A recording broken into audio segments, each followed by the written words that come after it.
안녕하세요. 반갑습니다. 네, 안녕하세요. 반갑습니다. 먼저 자기소개 부탁드릴게요. 미국에서 비행 자격증을 따고 온 예비 파일럿이라는 단어밖에는 표현할 단어가 없는 것 같아요. 미국에서 자격증 딴 것도 우리나라에서 인정이 돼요? 연장 전환 과정이라고 보통은 미국에서 FAA 자격증을 따면은 간단한 것만 하면 바꿀 수 있어요. 한국에서는 관련 교육을 받은 적은 없어요? 항공 관련 과를 나오긴 했어요. 그 당시에도 좀 조종사가 되고 싶었는데 문제는 그 당시에는 눈 라식이나 라섹을 하면은 지원 자체가 안 됐어요. 지금 라식하고 라섹은 또 상관없어요? 문제는 없다고 해요. 인사과에 이렇게 문의를 하면은 저희는 이제 뭐 불이익을 주지 않습니다 라는 얘기를 해요. 근데 카더라에서는 그래도 라식이나 라식 한 사람보다는 안경 쓴 사람 선호한다는 얘기는 있는데 막상 들어가신 분들 보면 라식 라섹 하신 분들도 들어가시는 것 같아요.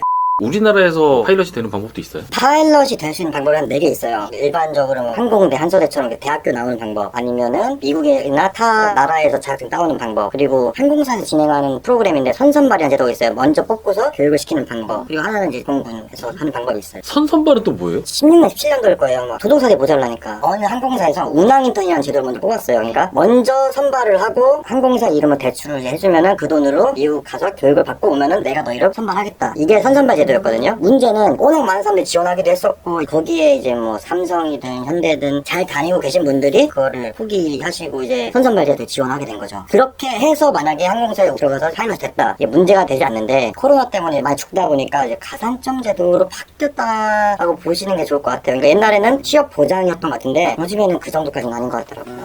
어떤 과정을 거쳐야만 미국에서 그런 조종 교육을 받을 수 있는 거예요? 한국이나 미국이나 똑같아요. 맨 처음에 자가용 과정, 프라이빗 과정이라고 하는데 그 다음에 IR 과정이라고 하는데 그건 대기 과정, 그 다음에 세 번째가 상업용 과정. 3개인데 나중에 뭐 이제 멀티 엔진이라고 상업용도 단발 엔진, 그리고 쌍발 엔진 이상 해가지고 나눠져 있는데 쌍발까지 따면 항공사에 지원할 수 있는 자격이 되거든요. 여러 가지 뭐 EPT나 이런 거 있지만은 그러니까 항공 영어 점수 등급이 있어야 돼요. 근데 미국에 갔다 온 사람은 기본적으로 4등급을 주니까 문제가 없고 이것들을 한국에서 하나 미국에서 하나 난이도가 좀 차이가 있을 뿐 과정과 비슷하고 비행 시간에 대한 기준이 조금씩 차이가 있는데 거의 동일하다고 보시면 됩니다. 미국에서는 그러면 어디 지역에 계셨어요? 텍사스에 있었어요. 배우는 기간은 얼마나 걸려요? 이게 정말 케바케예요. 뭐 우리나라 대학교처럼 뭐 4년제 이렇게 있는 게 아니에요? 대학교를 가서 따는 경우도 있는데 요거는 정말 적은 경우고 일반적으로 아카데미라고 해서 학원 개념으로 가는 거예요. 최소 6만 불에서 10만 불까지 할 거예요. 기간은요? 안 정해졌어요. 그냥 총 과정이 6만 불에서 10만 불? 맞습니다. 그 6만 불에 10만 불 계약을 하면 진에어랑 대한항공 빼고는 대부분 비행시간 250시간, 300시간 정도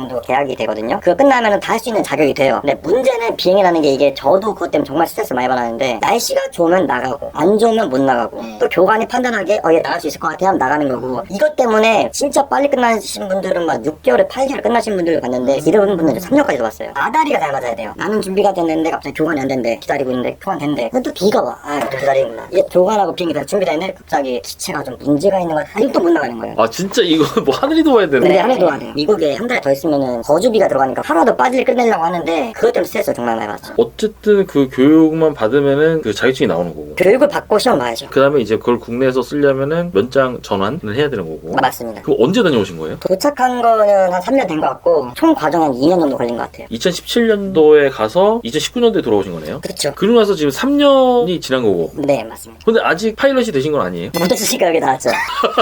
갔다 와도 자리가 있어야 들어가는 거라서 그런 거예요? 아까 말씀드린 대로 2015, 16년도에 항공 붐이 터지면서 조종사들이 정말 많이 지원을 했어요. 저도 이제 그 얘기를 듣고 주변에서 돈을 모아서 했죠. 딱 한국 돌아왔더니 저 같은 생각을 가진 사람이 엄청 많은 거예요. 1년에 자격증 사업용 멀티를 따온 사람이 3,000명이 넘는데 뽑는 사람이 600명 좀 넘었던 걸로 기억을 해요. 80%가 안 뽑히는 거네요? 네. 근데 이게 매년 쌓이고 쌓이는 건데 코로나 지금 2년 동안 선발 아예 안 했어요. 지금 엄청나게 적체되어 있는 상태인데 아마 올해 하반기 때 9월 열린다는 얘기가 있는데 그때 되면 지금까지 준비했던 사람 다 지원하겠죠. 그럼 몇만 명이 지원하겠네. 그렇겠죠. 예전같이 성황기였으면 그래도 오래 잡고 있으면 다들 들어간다라는 좀 소문 같은 게 있었는데 이제는 진짜 어려운 시대가 됐어요.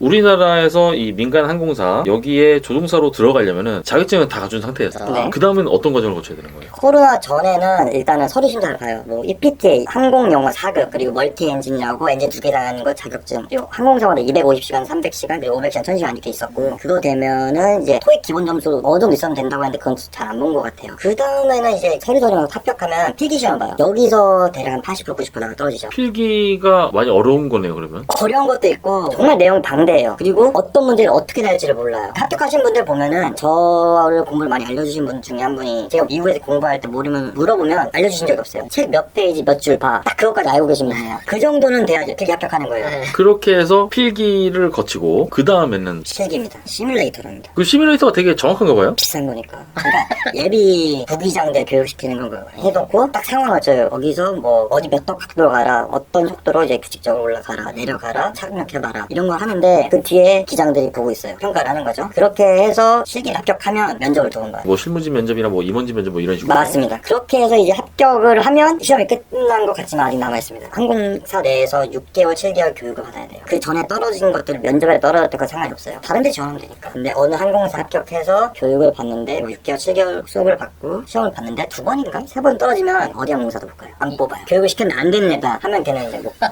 그렇게 돼서 클리어 나면 부기장 되면 이제 안정적으로 하지만 부기장들, 기장들도 주기적으로 시험을 봅니다. 그러면 지금 시험은 어디까지 봐보셨어요? 뽑지 않아요?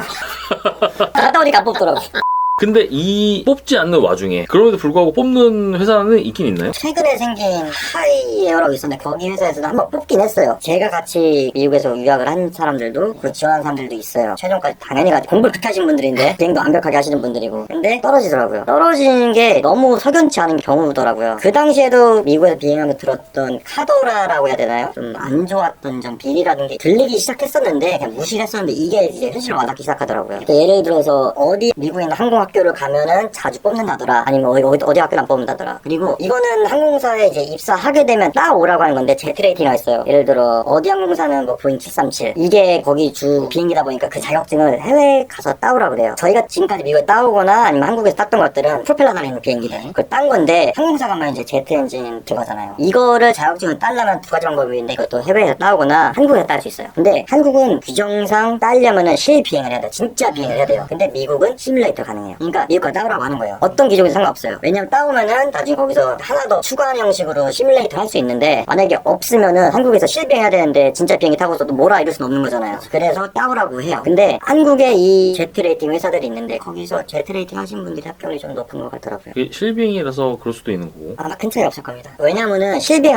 했다고 한들 그게 한 2천만 원 정도 될 거예요. 아마 한국에서. 근데 보잉 737은 큰 비행기가 아니라 작은 제트 엔진이에요. 그러니까 나중에 부기장이 됐을 때랑은 아무 상관이 없는 기종이기 때문에 큰 차이가 없을 거예요. 차 같은 경우에는 내가 오늘 뭐 제네시스 몰다가 내일 벤츠 몰아도 큰 차이는 없는데 비행기 차이가 많이 나요. 무게가 다르고 조작 방법이 다르고 기체에 있는 스위치라든가 기본도 있어야 될 건 있지만 위치가 다르거나 막 달라요. 보잉 같은 경우는 예를 들어서 요크라고 해서 차 핸들이랑 비슷해요. 근데 에어버스는 스티라고 해서 맷돌 돌리듯이 되는 거거든요. 이런 게 다른데 다른 데서 제트 레이팅을 실비행을 했다 한들 이게 도움이 될 거라고는 저는 생각하잖아요. 오히려 내가 항공사에 탈 비행기 시뮬레이터를 공식적인 업체에서 진짜 비행기는 아니지만 타보는 게 저는 오히려 도움이 된다 생각하거든요. 근데 아마 제 느낌일 수도 있겠지만은 거기 계신 분들이 좀 합격하는 게 좀 석연찮은 부분이 있더라고요. 이것뿐만이 아니라 이 업계는 되게 사기꾼 아닌 사기꾼이 되게 많은 것 같아요. 예를 들어서 아까 미국에서 자격증 따온다고 했잖아요. 다이렉트로 가도 돼요. 근데 한국에 에이전시들이 있어요. 뭐 유학원 이런 거예요? 비슷해요. 한국 정도? 네, 거기 에이전시들이 학교랑 계약을 맺어서 그 학교는 한국인들은 우리를 통해서 가야 된다라는 에이전시가 있고 아니면 그냥 갈 수 있는 곳이 있고요. 근데 가면은 아까 말씀드린 대로 한국인들 제일 스트레스가 돈 문제란 말이에요. 미국 가게 되면은 언제까지 끝내야 된다. 나 돈이 이거밖에 없다 하면은 안 된다는 얘기는 안 해요. 된다는 얘기도 안 해요. 애들이. 할 수 있다 뭐 이런 거. 왜냐면 날씨 이런 걸 모르니까 그건 너 하기에 달려있지 이런 식이에요. 또 하나 지금 코로나 시기나 워낙 조종사를 안 뽑으니까 놀고 계신 분들 중에 그나마 좀 돈이 있으신 분들이 있거든요. 이거는 불법은 아닌데 동남아시아인 항공사의 카드 프로그램이 있어요. 내가 돈을 주고 들어가는 거예요. 거기서 어느 정도 이제 교육을 받고 부기장을 어느 정도 계약 기간만큼 근무하고 나오는 거예요. 어쨌든 간에 항공사에서 제일 필요한 건 경험이 있는 부기장, 기장인데 그 경험만 쌓을 수 있다면은 그 돈이 아깝지 않다 지원하신 분들이 있는데 꼭 이런데 아까 말씀드린 대로 에이전시 같은 사람들이 껴요. 항공사 연결해주겠다. 근데 적은 금액은 아니에요. 1억 원 넘어요. 첫 번째, 교육을 받다가 중간에 떨어진 경우가 있어요. 이게 떨어진 건지 떨어뜨린 건지는 모르겠지만 그런 사람들이 있어요. 두 번째, 어떻게 해서 교육을 클리어 나서 부기장을 달았어요. 근데 부기장 뭐 100시간, 200시간 쌓고 있는데 그 중에서 나가게끔 초용을 하는 거죠. 근데 계약서에 만약에 알고 있는 분들은 막 1000시간, 1500, 1500 딱 말뚝을 박으면 그나마 괜찮은데 예를 들어 코로나 같은 게 예측이 안 되니까 회사가 힘들어서 승객이 없다는데 어떻게 할 거예요? 그럼 뭐 그만두고 나간 거죠. 그럼 그분들은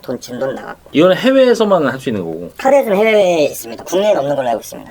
이 정도로 조종사로 입사하기가 힘들면 업체에도 뭐 채용 비리 같은 것도 생기나요 그러면? 많죠. 아니요, 많은 것 같아요. 말 조심해야 돼서 뉴스에 사실 한번 나왔잖아요. 이슈화가 되는데 스리슬쩍 없어진 것 같아요. 뉴스에 나온 거는 뭐 사급 공무원, 뭐 아들, 뭐 국회의원 추천, 무슨 뭐 중견기업 사장 아들 이렇게 나온다는데 이게 그 항공사에만 해당이 됐으면 저 크게 문제가 안 된다고 봐요. 어차피 이제 그 회사 지금 운항 안 하고 있으니까. 근데 공부하신 분들은 아마 느끼실 거예요. 나는 떨어질 사람이 아닌데 자꾸 떨어진다 하시는 분들이 주변에 꽤 많고 들려요. 어디 항공사 빼고는 비리로 들어갔거나 아니면 그 회사 자체가 문제가 있는 경우가 좀 있는 것 같아요. 어디 항공사라고도 말씀 못 드리는데 한국에 비행기가 좀 적은 회사가 있어요. 근데 거기는 기존에 있는 부기장들 해고하고 새로운 기장을 뽑았어요. 뽑은 이유가 그 기종을 더 이상 운행하지 않고 새로운 기종이 들어오기 때문에 새로 뽑아야 된다. 뽑고 교육비를 받았어요. 교육비를 받았다. 네, 이 새로운 큰 비행기 몰라면은 내가 너희들한테 가르쳤는데 나가면 어떡하냐. 그동안 교육비를 받아야겠다 했는데 받고 나서 결국 교육시키다가 그분 같이 해고한 거예요. 교육비라고는 받는 데도 있고 안 받는 데도 있지만 대부분 받진 않아요. 대신에 교육을 시켜놨어요. 나가면 어떡해요. 그렇기 때문에 입사 후 언제까지 근무하고 나가면은 돈을 안 받겠다. 근데 그 전에 나가면은 어느 정도 토해내라라는 규정이 있죠. 보통 그렇게 하죠. 네. 우리가 군대도 군장학생 하면은 뭐 이렇게 의무복무가 들어가는 것처럼. 네네. 근데 교육비를 뭐 보증금을 받는 건가? 그쵸.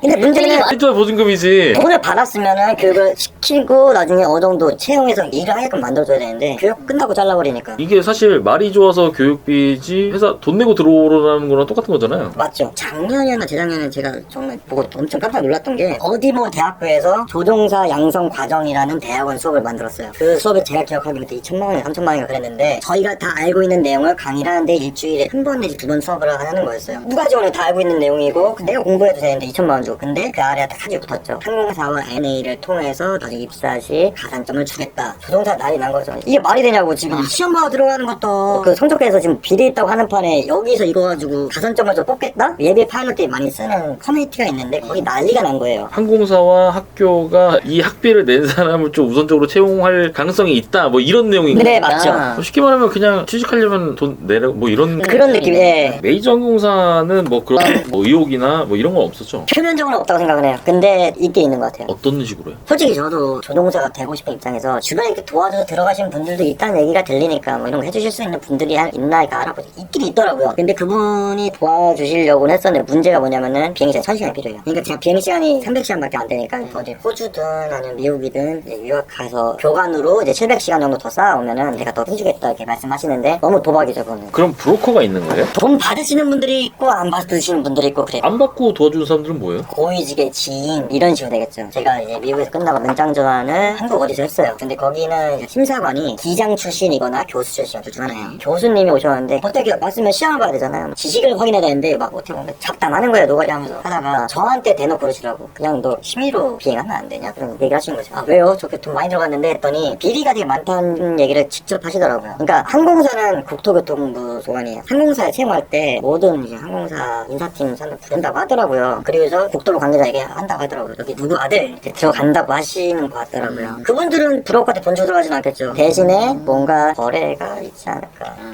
약간 시사. 네. 거기서 이번에 항공사 관련해서 나왔잖아요. 또 나왔어요. 그 내용이 뭐였었죠? 제가 그걸 정확히 보지는 않고 그냥 예고편만 봤는데 뭐 국회의원 추천 뭐 저희가 알고 있는 똑같은 내용 나오는 거죠. 그러니까 저희가 항공사에서 시험 보고 떨어져도 내 실력이 안 돼 떨어졌을 거야 라고 생각하는 게 정상적인 건데 이제는 의심부터 하는 거죠. 내가 떨어진 게 다른 사람이 있었나? 라는 생각하는데 역시나 있었죠. 더군다나 그건 신생항공사였어요. 근데 그랬다는 거는 오래되신 항공사는 더 있을 거예요. 제가 대학교 때 항공 운항은 아니지만 항공을 전공했지만 이번에 되게 좁아요. 어디 가면 학교 선배님 만나고 어디 가면 교수님 만나고 다 이렇게 하던데 조종사보다 더 심하더라고요. 예를 들어 제가 텍사스에 비행할 때 누구나 예를 들어 뭐 캘리포니아에서 비행했어요. 누가 그냥 사고 쳐서 했대. 하루 지나면 이름하고 다 돌아요. 누군지 아는 거예요. 그러니까 만약에 비리가 있다, 내가 당한 게 있다라고 얘기를 하면은 내가 누군지 항공사에 금방 이제 나오니까 사람들 몸을 사리는 거죠. 그 아까 말씀드린 카페 누가 한번 되게 화가 나셔서 글을 올리신 게 있어요. 이게 한 3달 됐던 것 같은데 아까 말씀드린 비행시간이 되게 중요해요. 그래야 무슨 시험을 볼 수 있는 자격이 생기고 혹은 항공사에 지원할 수 있는 자격이 있는데 얘 비행시간 가짜다. 걔는 뭐지 예를 들어 서울에 놀고 있고 다른 애가 대신 비행해줬다. 이거 다 까발릴 거다. 나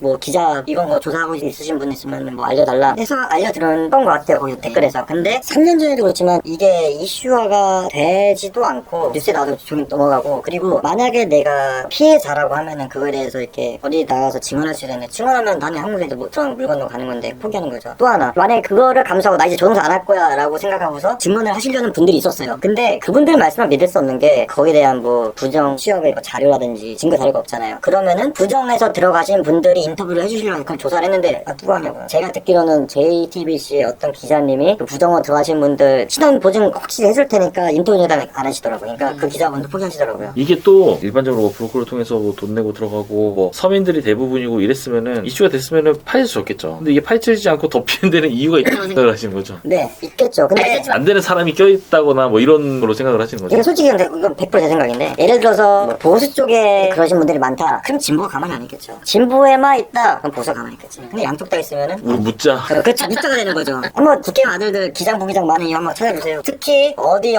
국회의원 국가교통부 소속 아들도 한번 조사해봐서 기장 부기장이다 한번 조사해보면 나오겠죠. 근데 저는 이게 없을 수 없다고 봐요. 그래서 이제 뭐 백 없고 좀 돈이 없으신 분들은 다시 미국 나가서 교관 생활 하시고 왜냐면은 거기는 취업이 좀 그나마 쉽거든요. 조종사 모자라니까. 거기서 300시간에서 CFI라고 교관 자격증 있는데 따면은 보통 비행이 1시간에 15만원에서 20만원 하거든요. 미국에서. 근데 그거를 다른 학생 태우면은 그 내 시간 적을 수 있으니까 1000시간 1500시간 쌓으면은 거기 리저널 쪽에 항공사 들어가서 거기 영주권 신청해가지고 미국 시민 되면은 그 조종사 하는 거죠. 만약 미국에 영주권 못 받는 사람들은 그래서 요즘에 또 코치가 뜨고 있어요. 그리고 여기에서 시험 보신 분들이 하는 얘기인데 안 된 사람 계속 안 돼요. 아마 이것 좀 카더란데 한 3년 정도 이제 떨어지면 항공사들이 서류도 통과 안 시킨다는 얘기가 있는데 그분들 그래도 계속 지원하신 거죠. 그러니까 되는 분들은 보통 2번 내지 3번을 지원하시면 가시는데 항공사에서 뽑을 수 있는 나이 마지노선을 보통 40으로 보는데 예를 들어서 아카데미에서 못해도 6천만 원 냈다 치고 생활비 2년 하면 아무리 못해도 다 합쳐서 1억 5천 2억 원 들어왔을 거예요. 거기다가 남들은 취업해 돈 벌었지만 그 공부한다 날린 시간 하면은 기회비용이 한 3억 4억 5억 되는데 그걸 포기를 못하고 매달려 계신 분들이 많죠. 지금 한국 오신 지 3년 동안 됐다고 하셨잖아요. 네네. 앞으로도 이 조종사 취업을 계속 염두에 두고 계신 거죠? 맞습니다. 솔직히 저는 조종사를 포기하진 않았어요. 근데 한동안 지원 안 할 생각이에요. 자신이 없는 것도 가장 큰 이유고 내정자라고 해야 되나? 좀 빠져만 들어가는 게 맞다고 봐요.